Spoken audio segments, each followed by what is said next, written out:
সকালবেলা ঘুম থেকে উঠে রং বেরঙের 4টে ওষুধ খালি পেটে খেয়ে আমার সকালটা শুরু হয়।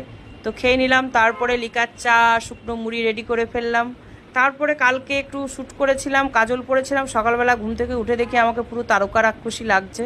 কী আর করা যাবে। তারপরে দেখো বিথি নিয়ে এসেছে মাছ। আর বাইরে রোদটা দেখো, 9টা সাড়ে 9টা বাজছে, মনে হচ্ছে যেন ঘন্নি দুপুরবেলা 3টে বাজছে মনে হচ্ছে, এত রোদ। তারপরে ক্যামেরা নিয়ে চলে এলাম বিথি কী করছে দেখতে। এসে দেখছি কড়াইয়ে ঢাকটা খুলে দেখছি আমার সেদ্ধ ঝোল হচ্ছে, ছোটো মাছের ঝোল। আর 1 হাঁড়ি ভাত, বড় হাঁড়ির 1 হাঁড়ি ভাত, আসলে এটা দুবেলাকার ভাত হচ্ছে। তারপরে আমি টেবিলটা মুছে নিলাম। আমার কিন্তু মুখ সবসময় চলে, হাতে কাজও চলে, এদিকে মুখও চলে। এত কথা বলি, আমি কথা বলতে কষ্ট হচ্ছে তাও কথা বলে যাচ্ছি। তারপরে পুজো করতে চলে এলাম স্নান টান করে। পুজো এই ছোট জায়গাতে কোনো রকমে কষ্ট করে করতে হয়, কি আর করবো। এই দেখো আমার ঠাকুর দেখে নাও।